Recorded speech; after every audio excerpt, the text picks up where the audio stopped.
This used to be an hacienda. And later on, the provincial government acquired it in 1920. So descanso means to rest. Oo. Because when you reach that floor, that is already the caída. But back then, the purpose of this place, this is what we call the orchestra pit. Oro means gold, plata means silver, and mata means lead. As I mentioned, marami na tayong mga bahay na napuntahan na ganun. Oo. Pero in the Capitol building, they see to it na oro.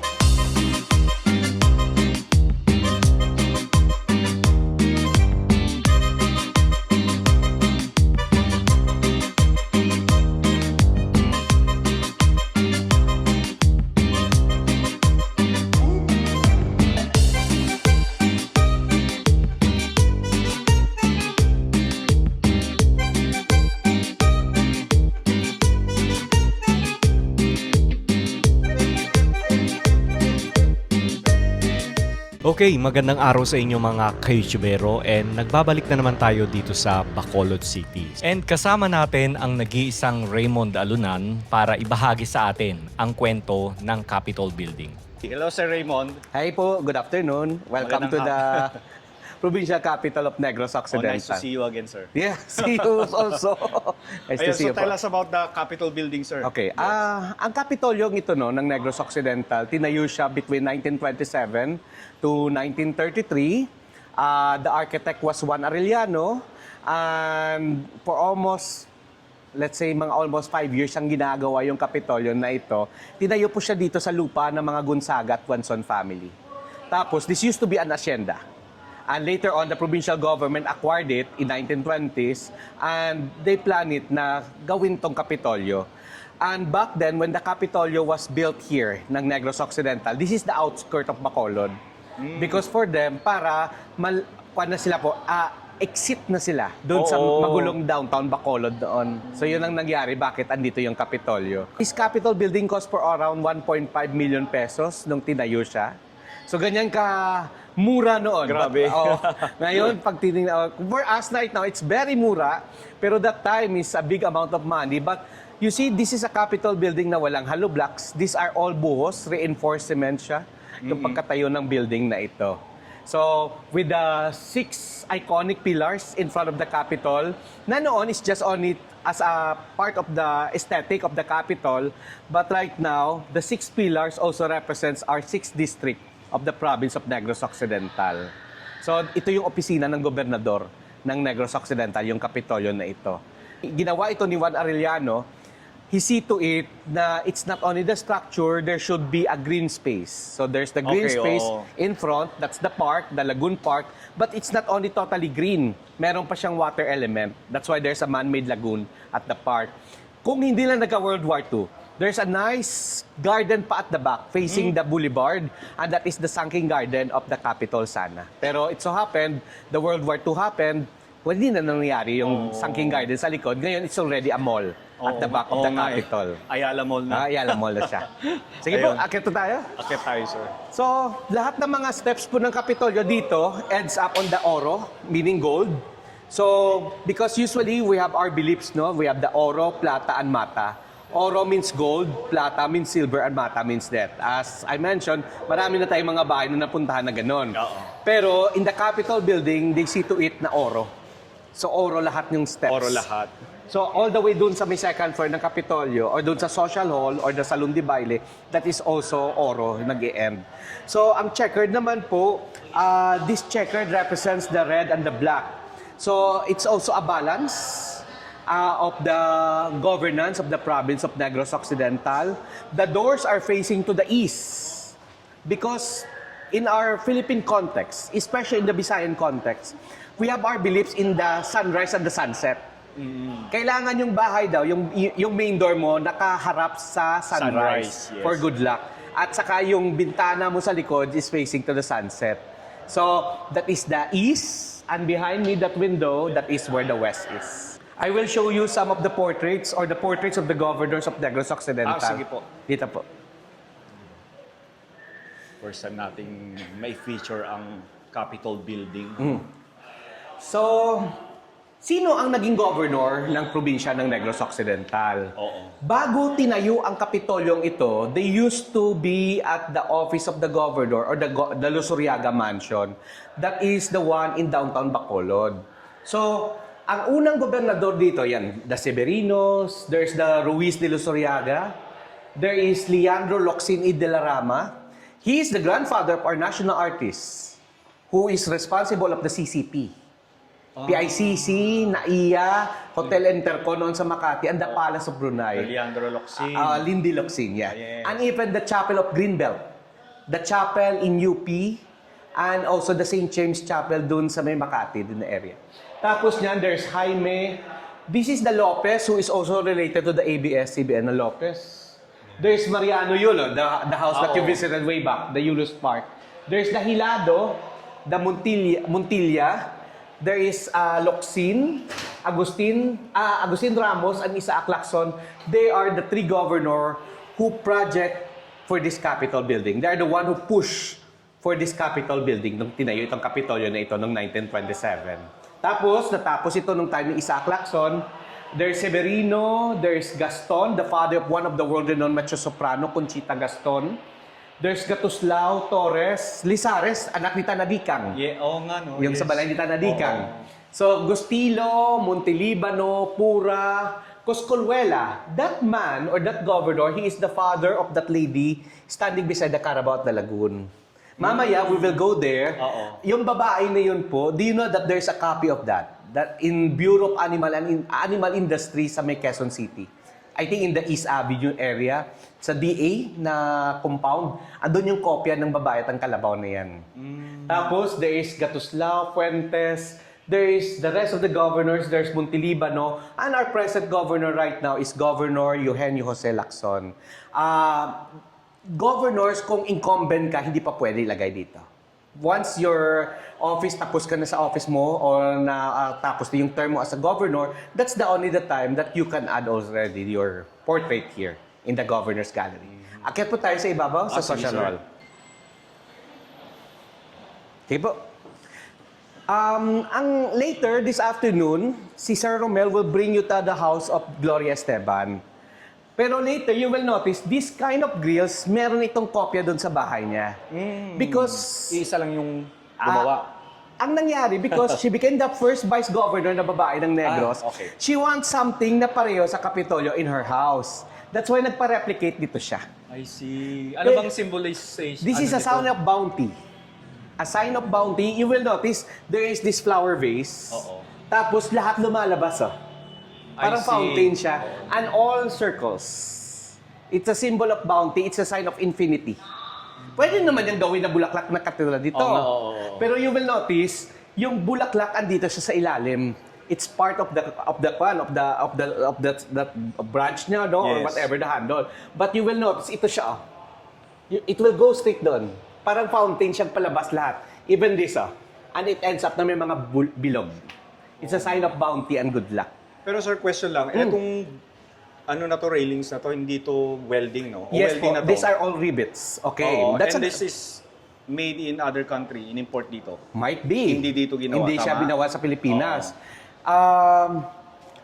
Ang reason na rivets to siya, no? Aside na yun, na hindi siya welded, because may seismic movement that happened in Negros. We have 7 volcanoes here. It's only one yung active, that's the Canaong volcano. So ang Negros, from time to time, may small Okay. na lindol. May nag-shake siya. That's why even Arellano, when he planned this Capitol building, he see to it that this will stand sa mga earthquake. That's why if from above, kung titingnan mo yung shape ng Kapitolyo, it shapes like letter M. Because yung end ng letter M na yan ang mag-hold sa Kapitolyo na in case there's an earthquake will happen, the building nagbo-move lang siya. Okay. That's why, ang problema namin dito, because this was renovated, actually they changed the flooring, no, mga wooden floor, nung mga year 2000, 2002. So, ang problema, when they changed the floors into tiles, they took out all of the wood. They didn't realize na yung wood is nagbo-move. Okay, So ngayon, ang amin ditong problema sa loob ng Kapitolyo, pumuputok yung mga tiles. Kasi nagmo-move. So there's friction happen between the tiles, yung mga ceramic tiles Okay. dito. So kinuha nila yung mga wooden floorings. Ito original to, this floor. Oh, this one. That is original yung mga flooring na yan. So ito, since 1930, dito na siya. Gumagalaw lang siya. Ito, gumagalaw rin to siya. In case there's an earthquake happen here, gumagalaw lang ito. And since 1931, nung natapos ito siya, or 1933, wala kaming nakitang crack sa Kapitolyong ito. Talagang planado, no? Planado siya ni Arellano na in Oo. case na may lindol, talagang, Yes. unless siguro pag intensity 10 na siguro, or 12 na okay. siguro, wala na kami Oo. magawa. Yes. That's Mother Nature na. Totoo. So, anyway, you will notice when you reach this area, there are several descansos. In old houses, they have their kind of descansos. So, doon mayroon doon isa. Yung pag sa labas ng pintuan. Ang reason yan, because mataas yung hagdan. That's a rest. Okay. Pagkatapos, konting rest mo dyan, diretso ka naman dito, dyan sa Oo. lobby. Tapos niyan, you will be entertained by someone, no? Especially kung may occasion dito. Tapos, another Another rest na naman, dito. yes. So, usually, you will wait for your turn to go up to the second floor. Tapos, another rest. Tapos, ito yung pinaka-last na rest bago ka makaakyat ng Akyat. social hall. So, back then, this window is not a sliding window. It used to be a fan type na window. So, before that building was constructed dyan sa likod, dagat na yan dyan. Malapit lang dito ang dagat. So, okay. the sea air, pumapasok dito. So, ang hangin na yan na galing sa dagat, isa siya sa malaking tulong dito sa building na ito na maging cool, yung Kapitolyong ito. When you reach this area, remember our lolas before they have that beautiful saya. So, when this thing is open, so dito mo na, sandali. Pahangin, palamig. Sige. Okay, go na. Pwede na ako umakyat sa ibabaw. Oh, So, okay. that's the last descanso. So, descanso means to Rest, rest. oo. Because when you reach that floor, that is already the kaida. O kaidan. Oh, Kaida is you drop. You drop. Oh, that is where you drop the cola of the saya. Oo. Sige po, akyat tayo. The wood are supplied by the ILCO. ILCO is one of the first laging concessionaire in Asia that was put up by the Americans. ILCO is situated in Sagay. ILCO means Insular Lumber Company. So, nag-supply ng lahat ng kahoy dito po sa Kapitolyo is by ILCO. By ILCO. ILCO. Pero they still existing. Wala na po. Actually po, no more na. sila yung reason na nakalbo ang Negros. Kinalbo nilang Negros to give way to the sugar industry. And some of the wood that was cut is used here in the Kapitolyo. I see. So ito yung mga floors na ito. So, it is striped. It is normal in some of the houses in the Philippines. Ang dami nito. A lot of nga. houses in the Philippines na may ganito. Pero, here in Negros, it's a symbol of our allegiance to the American government. It's the Commonwealth. So, it resemblance of the American flag. Yung stripe sa American flag. Because this building was contributed to us by the Americans during the American period in the 1920s. Capitol buildings, based on my study on the Capitol buildings is one of the legacies of the Americans. Because during the Spanish period, they put up churches, they put up the parks, the plaza, they call that the reduction. May mga hospitals, may mga schools, and also yung pag-set up ng bayan. But when the American colonized Philippines, one of their pinupush talaga for us Filipinos is the system in the government, and one of it is the Capitol buildings. So the system of the government offices. So even this Capitol building was built to use as offices, no? Pero they see to it that there is also a party area. Oh, syempre. This is the social hall. Yeah. This is the Salon de Baile of the Capitolio. So this is where we held big parties way back in the Capitol building. As I mentioned po, the Capitol building, it is open to the public. It is not a private building. Back then, if they have occasion here, may mga parties or event, the public can also observe that party. But because you don't have the invitation, but this is a public building, you Hanggang go... silip-silip ka na lang. You're right, you're silip. But you go inside to that door, Oo. there's a stairs that leads you all the way doon sa balcony. Okay. So yung balcony na yan po, that is for the well-wishers. I see. For the hindi sila invited dito sa ilalim, sa social hall. So they can go there and they can observe parties here in the Capitolio. And back then, walang ilaw na mga katulad yan ng mga bilog. The chandelier is already, 2000 na yan, year 2000. You will notice, yung part niya ng kwan po, parang kwan siya, parang drainage system ng mga ulan. para yung sa ulan, yung tarog, we call that the Okay. tarog. Actually, sa loob niyan, sana is lalagyan mo yan ng ilaw. So because way back, that Art Deco na chandelier, isa lang siya nakasabit dyan. And the rest of the lights, nakatago dyan, embedded sa Okay. semento. And all of that lamps or that light will go up all the way to the ceiling. Oo. So, yun ang mangyayari. Ang Parang chandelier reflection. pababa, pero yung ilaw dyan is yan ang magbibigay ilaw sa kisame Oo. para lumiwanag siya. So, sa loob ng Kapitolyo, yung mga haligi naman dito are all Ionic. Sa labas naman po is Corinthians. Corinthians.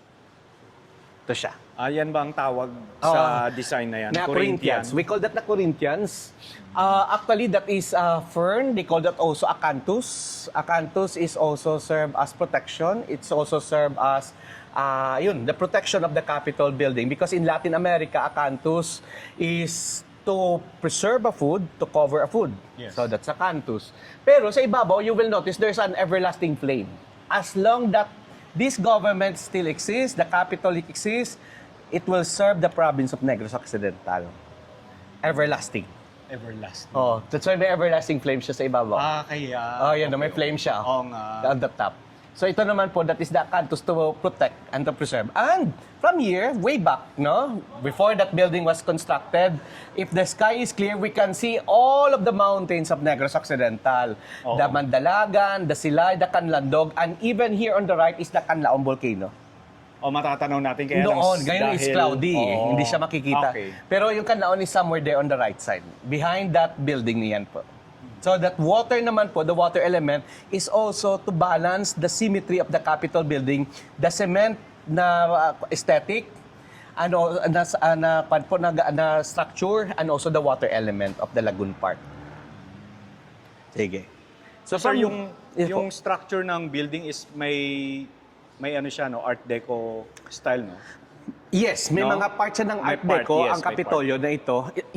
Yung grills sa ilalim. yes, yung Yun ang grill, kanyang yeah. element of the Art Deco doon sa ilalim po. Yes. Because it was the heydays of the Art Deco when this building was Especially constructed. Juan Arellano pa, yung architect. Mostly ano yan Art Deco. So, yun po. At also, yung mga sculptures sa ibabaw represents naman po siya sa industry ng sugar industry ng Negros and the timber industry.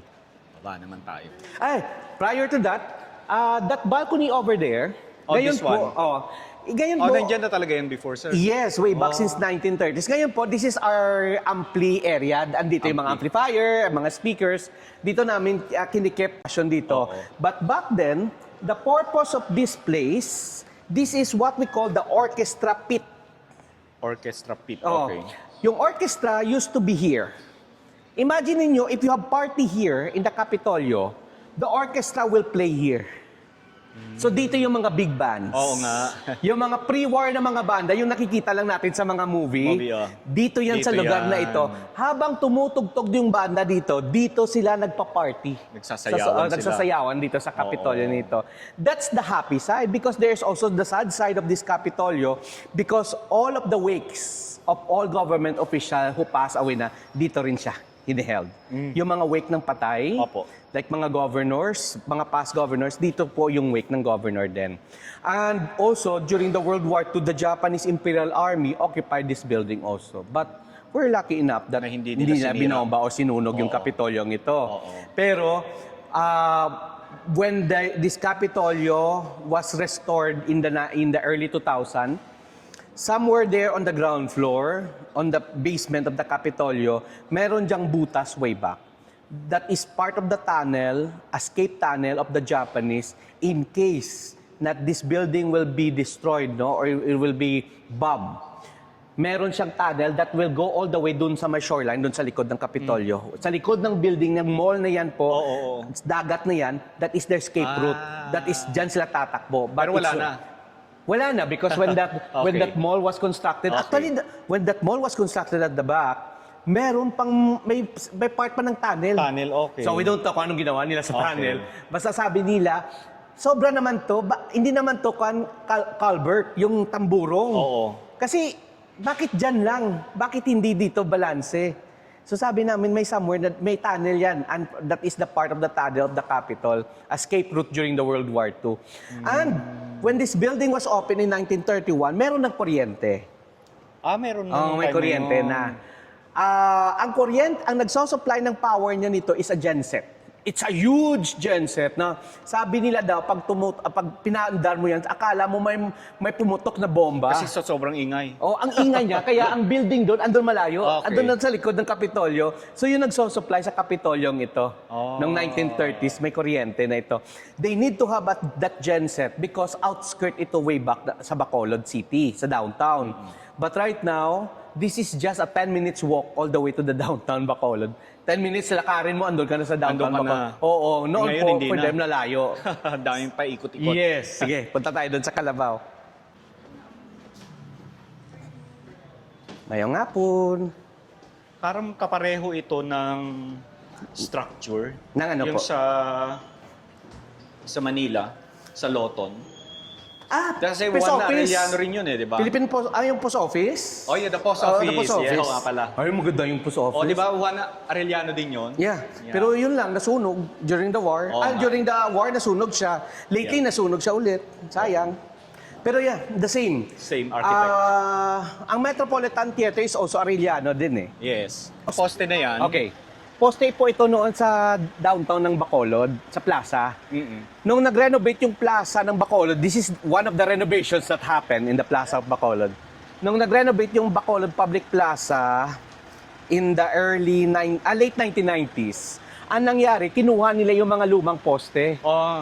So, ang nangyari, binigay nila dito sa Kapitolyo kasi naging Negros Museum to way back. Okay. So, nung binigay dito, ang Negros Museum, nung nag-Negros Museum ito, ginawa na itong para sa mga banners. Pero, ang kopya nito kung saan nila kinopya sa Eulus Park. Sa Eulus Park na... Tapos, re-replicate nila sa plaza, tapos andito na ngayon. I see. So, ang mga tanim dito sa Kapitolyo is part also of the setup of the Kapitolyo. They planted calachuchi because ngayon ang mainit.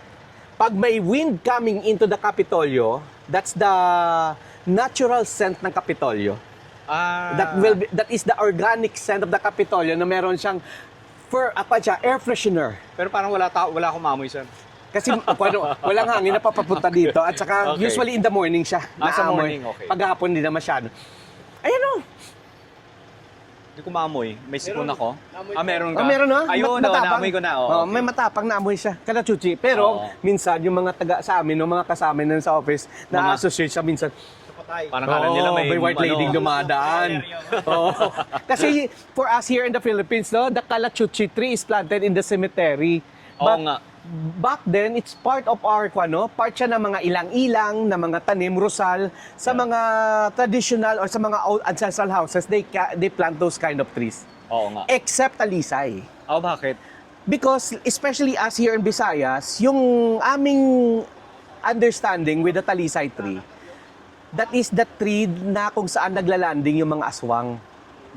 So gusto mo bang may maglanding dyan sa gitna ng gabi sa bahay, sa garden mo? Kasi andun siya sa talisay tree. So na-associate siya sa aswang. But literally, for me, ang talisay is a good kind of tree, no? Because shady siya. Na-associate lang siya sa mga aswang because yung prutas niya, ang talagang kumakain niya mga bats. So, yung siguro more or less, mga malalaking bats, naglalanding doon, kinukuha yung kwan. So, ang mga locals, may aswang dyan pumupunta sa talisay Kaya may mga tree. kagat-kagat kasi. Yun pala yung bats. Sige. Meron pang isang kahoy dito maganda. This is an endemic tree here. Ito siya. Endemic tree. Actually, kwanto, kung sa kwan pa... Makopa? No. No, this is mabolo. Ay, mabolo nga. Okay. Yes. Do you know anong tawag sa kahoy niya, sa katawan niya? That is kamagong. Yan ang kamagong na kahoy and that is endemic to us Filipinos, yung kahoy na ito. Tapos yung prutas niya, we call that mabolo, fruit. Ang I mabolo, kailangan mo lang itong siyang irab kasi makati yung kanyang ganyan. Siyempre, doon na kinuskus niya, no? Pwede. Ayun sa'yo naman niya, oh. We call this the Tapos? beber of apple. Kinakain to. Ganyan pala. Acquired taste lang san. Ay, oo nga, no, mabango. At saka kwad siya. If you want to try, pwede mong i-try. Hati tayo. Kakainin talaga natin. Yan. Pulot-pulot Ay. lang, no? Sige. Ano? Mapakla. Mapakla. Pero yung amoy yung gusto ko mabango. Okay. Kung mas ripe ito, mas iba yung lasa. Tumatamis siya. Mas matamis. Okay. So, hindi pa mabulot hinog. tong fruit. Oh, Tapos yung kahoy niya is kamagong. So, do you know that this is one of the trees that was planted During sa Plani Arellano?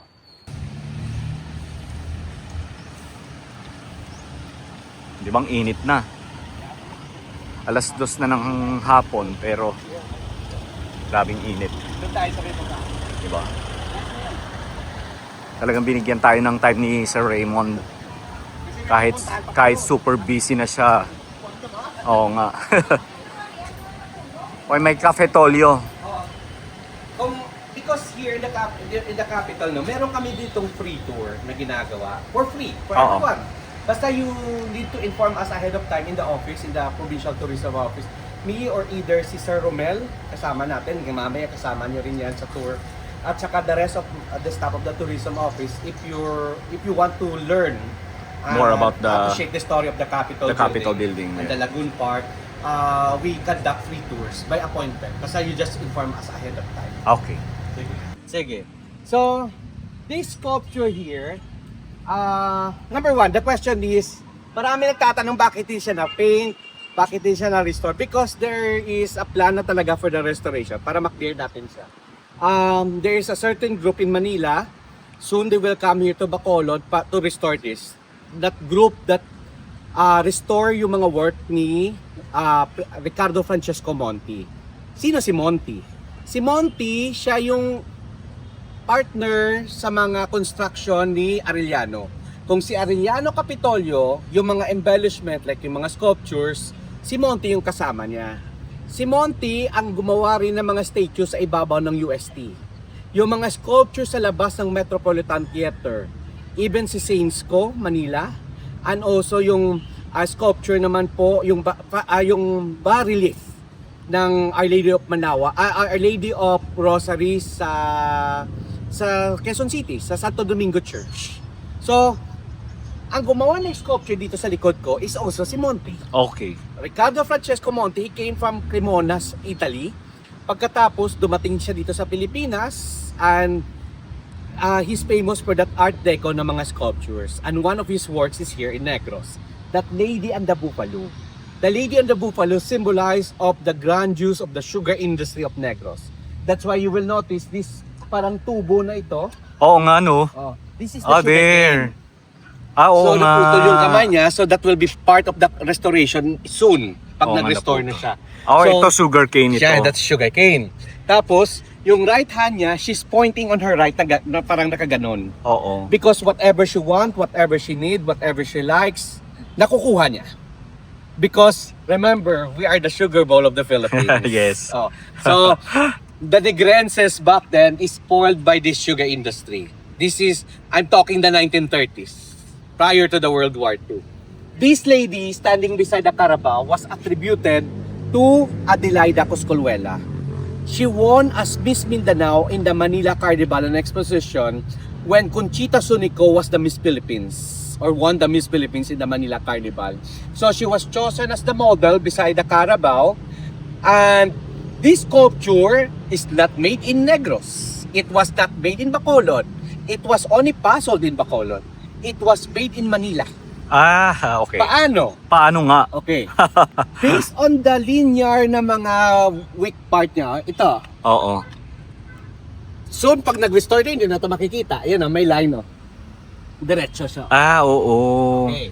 Tapos, meron yan dito sa gitna rin na line. Wait, hindi ko siya makita ngayon. Basta meron yan dito na straight all the way doon. Oo. So, kwan siya, piece by piece na pinaship dito.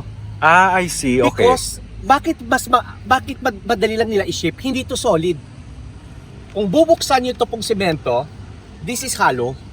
Ang reason yan po, it used to be dyan sa likod ng bat ng kalabaw, there's an opening because way back, the water naturally go inside. It is a natural fountain. It is a system na ginawa nila ni Arellano na kwan siya, na siphoning yung type. So, he will suck all of the water doon sa may tubig. Pagkatapos niyan, that water will come out here on the sprout. I see. So, here, there's the sprinkler. Oo. Andyan sa nakatago sa loob. So, Oo wait, nga no. yung tubig lalabas dito. Alabas na. Oo. And this is Art Deco. You will notice, octagonal. Oh. yung kanyang horn. horn. Niya because the normal Oo. horn is talagang parang crescent moon lang. Pero Yes. because of Art Deco influence kaya nag-octagonal. I see. And even Diba? here, yung Art Art Deco, yeah. the linear the design and also the Yeah. facade. The Ayun, infinity circle, it is the symbol of good luck and prosperity. That's why may mga circles, the never-ending na circles. So that's Parang the yung sa infinity- ren, sa railing sa, ng ano. sa railings ng Oo, Kapitolyo. Kapitolyo. So, si Adelaida naman, by 1941 or 1942, she passed away. She died of sickness dun sila sa kanilang asyenda dun sa La Castellana. So, nung buhay pa yung father niya, tinitingnan niya ito parate, yung sculpture na kung saan nag-model yung kanyang anak na naging Miss Mindanao, na si Adelaida Pascual. Her father was also a governor back then of Negros. His name was Edelfonso Pascual. Tignan naman. Soon, we will wait for the for the contractor oo. para mag-restore na ito po. Ay, yung contractor nyo coming from Manila Manila pa pa. sila. Oo. Okay. It is an po siya. It's a group in Manila na specialized lang talaga siya sa work ni Ricardo Monti. Nice. Sa Manila. So matagal-tagal na restoration nito, sir. Yeah, siguro, Months to. Months, yeah. No? Siguro mga around 5 to 6 months. mga ang ganon. Manila. Pero in time na mag-100-year-old ang Kapitolyo, by next year, matatapos na siya. Next year na bang Yes. 100 years old? The 100 years of the Capitolio, the centenary of the Capitol will happen on June of 2027. Okay. Maraming salamat, Sir Sige po, Raymond. thank you. Thank you sa iyong oras. Sige po. Sige po. Sige. Then,